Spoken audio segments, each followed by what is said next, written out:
नमस्कार दोस्तों, जयवाल पॉइंट के यूट्यूब चैनल में आप सभी का स्वागत है। देखिए फ्रेंड्स, आज की इस वीडियो में बात करने वाले हैं कुछ ऐसे स्पेशल कोर्स के रिगार्डिंग जो कि गवर्नमेंट जॉब से रिलेटेड होंगे और जिन कोर्स को करने के बाद आप लोगों के जो गवर्नमेंट जॉब है वो इजीली आपको मिल जाएगी। ठीक है, यानी कि आप और जो लोग कंपटीशन की तैयारी कर रहे हैं उनसे अलग हट जाओगे। और दोस्तों, जितना कम कंपटीशन होगा उतना ही बेटर है कि आपकी जॉब जल्दी मिल जाएगी आप लोगों को। ठीक है, तो इसी के रिगार्डिंग चर्चा करने वाले हैं। चैनल पर नहीं है तो चैनल को सब्सक्राइब जरूर कर लीजिएगा। देखिए दोस्तों, 12th के बाद आप लोगों को कुछ ऐसी स्पेशल चीज़ें मैं आप लोगों को बता देता हूँ, कुछ कोर्स, कुछ डिप्लोमा, कुछ डिग्री, जिससे आप कंपटीशन आपका कम हो जाएगा। काफ़ी लोग हैं जो कि प्रिपरेशन करते हैं जीडी वगैरह की, पुलिस की, उन सब की, वो चीज़ें तो ठीक हैं। अगर काफ़ी लोग हैं ऐसे जो कि इनमें सिलेक्शन नहीं हो पाता और फिर उसके बाद सोचते हैं कि अब और में मैं कंपटीशन नहीं कर सकता सीजीएल वगैरह में, या फिर कुछ लोगों की हाइट कम होती है या कुछ भी XYZ, जो कि आपको गवर्नमेंट जॉब चाहिए। ठीक है, पर्पज़ है गवर्नमेंट जॉब चाहिए। और गवर्नमेंट जॉब किस तरीके से मिल सकती है, चाहे कोई भी किसी भी कैटेगरी का पर्सन हो। तो देखिए दोस्तों, काफ़ी जगह अब डिमांड जो बढ़ रही है वो ओ लेवल की बढ़ रही है। अगर आपके पास ओ लेवल का सर्टिफिकेट, अगर आप ओ लेवल कर लेते हो दोस्तों, तो बेटर है कि कहीं ना कहीं आप और लोगों से अलग हो जाओगे और आपको चांस जल्दी मिल जाएंगे। खासकर यूपी की बात करूं मैं, यूपी में तो काफ़ी सारे फॉर्म ऐसे आते हैं जिनमें स्पेशली ओ लेवल की वजह से ही भर नहीं पाते हैं। अभी पैट आया था, पैट तो आप लगातार हर साल दें ही दें जो यूपी में होता है। बीकॉम के साथ कई जगह ओ लेवल मांगा हुआ है। कहीं आपकी जो एसआई की भर्ती होती हैं उसमें भी कंप्यूटर ऑपरेटर की हैं, उनमें भी ओ लेवल की डिमांड थी। तो काफ़ी जगह जो अगर आपके पास ओ लेवल हो दोस्तों, तो बहुत कंपटीशन कम हो जाएगा और चांस है आपकी जल्दी जॉब मिल जाएगी। इसी के साथ साथ एक छोटा कोर्स होता है CCC, उसको कर लें, वो भी हो तो आपका जल्दी हो जाएगा, उसको भी कर लें। ठीक है, लेकिन ज़्यादा मेन है ओ लेवल। अब ओ लेवल जिन लोगों ने बीटेक कर रखी होगी कंप्यूटर साइंस से या बीसीए कर रखी होगी, वो एक उन लोगों को तो ओ लेवल की ज़रूरत नहीं होती। लेकिन फिर भी काफ़ी लोग, यार 4 साल का इतना महंगा कोर्स है बीटेक, बीसीए, बीसीए, ठीक है, जो कंप्यूटर साइंस है, बीएससी कंप्यूटर साइंस, तो उन सब का जो काम करता है गवर्नमेंट जॉब में वो ओ लेवल करता है। तो अगर इसके बाद आप और भी लेवल कर सकते हैं, बी लेवल, ए लेवल, तो ओ लेवल जो है ये लगभग आप 1-1.5 साल में इसको कंप्लीट कर जाओगे दोस्तों। काफ़ी अच्छा आपको चांस मिल जाएगा फिर गवर्नमेंट जॉब में, और जल्दी आप लोगों की कहीं ना कहीं सक्सेस आप लोगों को मिल जाएगी अगर आप ओ लेवल का सर्टिफिकेट कर लेते हैं।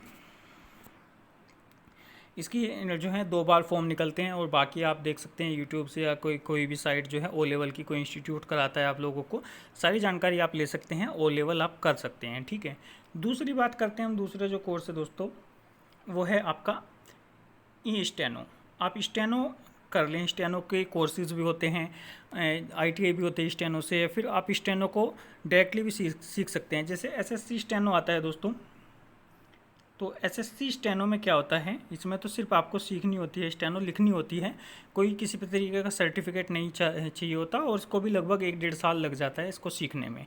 तो स्टेनो आप सीख सकते हैं, ये हिंदी और इंग्लिश दोनों में सीख सकते हैं, यानी कि दोनों भाषाओं में लिख करके अगर आप हिंदी में लिखोगे तो फिर आपको जो आपका सिस्टम है उसमें सारा जो आपने लिखा है, जिस भी जो स्टेनो की लैंग्वेज है उसमें लिखा है, उसको कॉपी करना होता है, उसको लिखना होता है सिस्टम के अंदर। तो आप दोनों भाषा में से किसी में भी लिख सकते हैं। काफ़ी और भी बहुत सारे चांस मिलते हैं आपको यूपी स्टेनो में भी। यूपी में भी कई फॉर्म निकले हुए हैं स्टेनो के, अभी DSSS में स्टेनो है, और भी रेलवे में भी स्टेनो के पद आएंगे।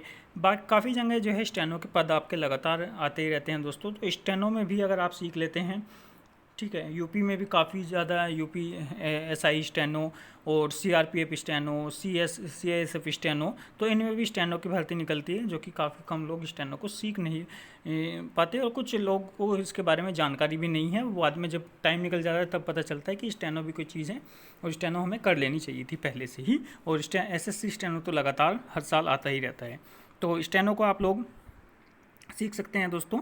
ठीक है, ये एक कोड वर्ड मतलब भाषा होती है, जैसे आपने एक डंडा खींच दिया, इसका मतलब होगा का। ठीक है, ऐसे आपने लिख दिया ये गे, ये खे, ये इस तरीके से कोई बिंदी लगा दी, ठीक है, कोई चिन्ह बना दिया, तो इस तरीके से एक ये लैंग्वेज होती है, कोडेड लैंग्वेज होती है, सारी उसमें आपको ये सीखनी पड़ेगी। ठीक है दोस्तों, चलिए अगला 3rd पॉइंट की हम बात करते हैं दोस्तों। ये होता है ट्रांसलेटर का डिप्लोमा। ट्रांसलेटर, इसमें आपको हिंदी इसमें क्या होना चाहिए दोस्तों, जैसे आपने ग्रेजुएशन की, तो ग्रेजुएशन मान लो आपने बीए की हिंदी से, तो जो आपकी पोस्ट ग्रेजुएशन होनी चाहिए दोस्तों, बीए में आपके पास दो भाषाएं हिंदी और इंग्लिश हैं, ये फिर आपने सिर्फ हिंदी ले ली, और एमए में आपको फिर क्या करनी पड़ेगी, इंग्लिश लेनी पड़ेगी। और उसके बाद एक डिप्लोमा होता है, ये क्वालिफ़िकेशन तो आपके पास होनी चाहिए बीए और एमए। अगर आपने बीए में हिंदी इंग्लिश ले ली तो फिर आपको एमए में हिंदी लेनी पड़ेगी, एमए में हिंदी लेनी पड़ेगी, तो ये तो आपकी क्वालिफ़िकेशन होगी।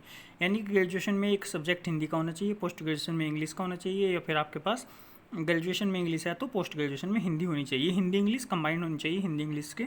इससे इन दोनों के बाद आपका एक डिप्लोमा होता है, ट्रांसलेटर का डिप्लोमा, जो कि एक सर्टिफिकेट है, जो ट्रांसलेटर का सर्टिफिकेट, ट्रांसलेटर का डिप्लोमा, उसको भी लगभग 6 महीने साल भर का वो होता है, तो वो आप कर लेंगे। तो काफ़ी सारे फॉर्म निकलते हैं एसएससी के अंदर भी, यूपी ट्रिपल एससी के अंदर भी, आपके और भी काफ़ी जगह जो है, रेलवेज़ में भी, आपके किसी और संस्था में भी, जहाँ पर आपको ट्रांसलेटर की ज़रूरत पड़ती है। एसएससी भी लगातार हर साल निकालती रहती है ट्रांसलेटर की, जूनियर ट्रांसलेटर, ठीक है। तो वो आप लोग कर सकते हैं। काफ़ी यूनिवर्सिटीज़ हैं, इग्नू हैं, और भी बहुत सारी दिल्ली यूनिवर्सिटी हैं जो कि इस तरीके से इन कोर्स, इस डिप्लोमा को कराती है, इन कोर्सेज़ को कराती है, तो इसको भी आप कर सकते हैं।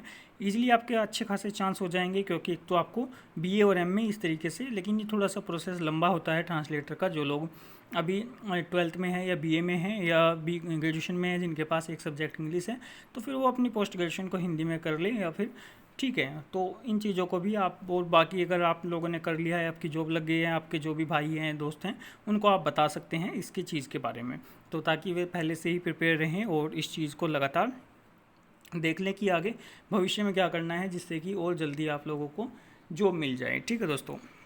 फोर्थ नंबर की बात करें तो स्टैटिक्स।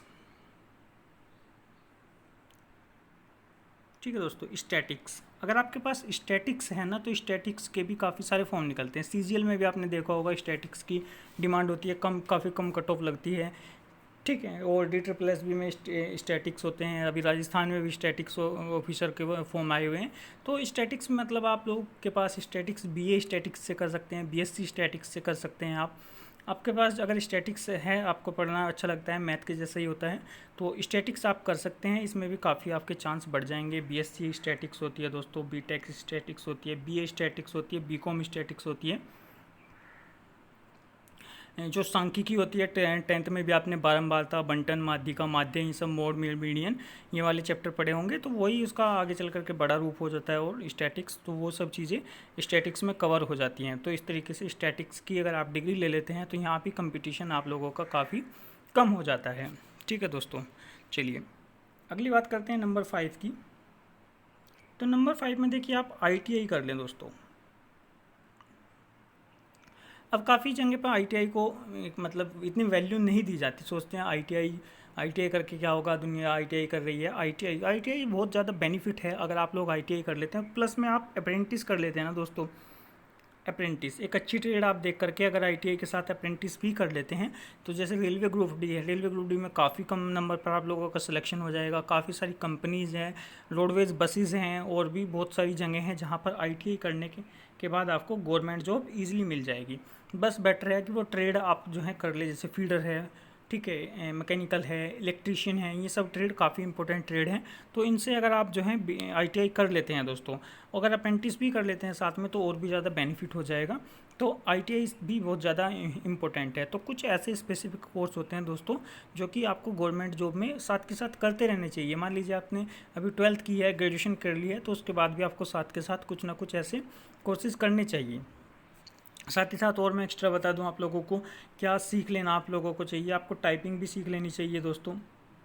हिंदी इंग्लिश दोनों की टाइपिंग आपको पहले से ही प्रिपेयर होनी चाहिए, क्योंकि अब ज़्यादातर जो डिमांड है वो टाइपिंग की डिमांड हो रही है। जैसे कोई भी आप देख लें, अभी यूपी में जूनियर असिस्टेंट है, CGL में है, CHSL में है, DSSS में है, तो सभी जगह किसकी डिमांड हो रही है, टाइपिंग की डिमांड हो रही है। तो टाइपिंग अगर आप सीख लेते हैं दोनों भाषाओं में, हिंदी भी और इंग्लिश भी, कोई भी फ़ॉन्ट आप सीख सकते हैं इंग्लिश में, तो कुर्ती देव ज़्यादा फ़ॉन्ट मांगा जाता है। अगर आप हिंदी की टाइपिंग सीखना चाहते हैं तो हिंदी की टाइपिंग आप सीख सकते हैं।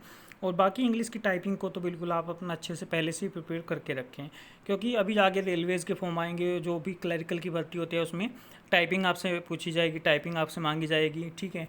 लगभग 40 तक की, 35-40 की स्पीड आप रखें इंग्लिश टाइपिंग की, तो काफ़ी फ़ायदा आपको हो जाएगा। बाद में लास्ट में आपको कोई दिक्कत होने वाली नहीं है। तो टाइपिंग भी आप साथ के साथ सीखते रहें, टाइपिंग भी, और बाकी आपको अगर जो भी अच्छा लगे कुछ ना कुछ ऐसा कोर्स आप साथ में ज़रूर करिए तैयारी के साथ साथ, जो कि आपको गवर्नमेंट जॉब में बेनिफिट दे सके। ठीक है दोस्तों, ये चीज़ें आपको जो है बहुत ज़्यादा कंपटीशन से बाहर कर देती हैं, बहुत ज़्यादा कंपटीशन कम हो जाता है आप लोगों का और दूसरे लोगों के कंपैरिजन। जो कि देखिए, अब आप देख भी सकते हैं, जैसे MTS है, MTS में सिर्फ क्या क्वालिफिकेशन है, 10th क्वालिफिकेशन है, तो कितने लाखों लाखों में फॉर्म जाते हैं, 90 लाख, 60 लाख, 70 लाख। ग्रुप डी में भी आप 10th कर रखिए, वहीं आप देख लें RR पे ग्रुप डी में आप कंपेरिजन करके खुद देख लें दोस्तों। अगर आपके पास सिर्फ 10th है तो 10th में कितने फॉर्म जाते हैं, और अगर आपके पास ITI प्लस अप्रेंटिस है तो उनकी कट ऑफ क्या रहती है अप्रेंटिस की वालों की, आप इतना अंतर देख पाओगे। इनका फिर आपका फिजिकल भी नहीं होता और यहाँ पर फिजिकल भी होता है, तो सारी चीज़ों के बेनिफिट होते हैं दोस्तों।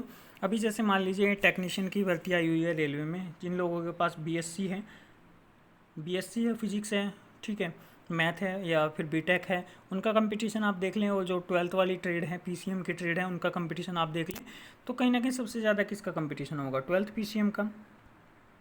और उसके बाद किसका कंपटीशन है, ITI वालों का, जो कि कुछ स्पेशल ट्रेड से नहीं है, जो कि सब नॉर्मल ट्रेड, इलेक्ट्रीशियन वगैरह जो कि ज़्यादा ट्रेड होती हैं, उनका कंपटीशन फिर इसके बाद इसके नीचे उनका कंपटीशन रहेगा। और सबसे कम जो BSc किए हुए हैं, ग्रेड 1 की पोस्ट, उनको अच्छी खासी मिल जाएगी।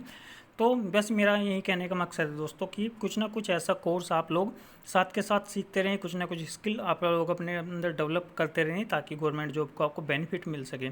अब काफ़ी यूपी में फॉर्म आए थे या फिर और भी जगह, अगर आप उनमें देखेंगे O लेवल उठा करके, तो O लेवल की संख्या बहुत ही कम मिलेगी, लेकिन जिनके पास O लेवल है उनके अच्छे खासे चांस बन रहे हैं, और वो थोड़ी भी तैयारी और करेंगे तो कहीं ना कहीं उनका सिलेक्शन हो ही जाएगा। ठीक है दोस्तों, तो इस वीडियो के माध्यम से मेरा कहने का मतलब यही था कि कुछ ना कुछ आप करते रहें, ऐसे स्पेसिफिक सीखते रहें जो कि कहीं ना कहीं कंपटीशन में, जिससे कंपटीशन कम हो और आप जॉब ईजिली पा जाएं। ठीक है, बाकी कोई इन्फॉर्मेशन होगी इस चैनल के माध्यम से आप लोगों को बता ही दिया जाएगा। जो भी अपडेट रहेगी गवर्नमेंट जॉब से, कोई भी अपडेट होती है तो तुरंत हमारे चैनल के माध्यम से आप लोगों को बता ही दिया जाता है। चैनल पर नहीं है तो चैनल को सब्सक्राइब जरूर कर लीजिएगा। धन्यवाद दोस्तों।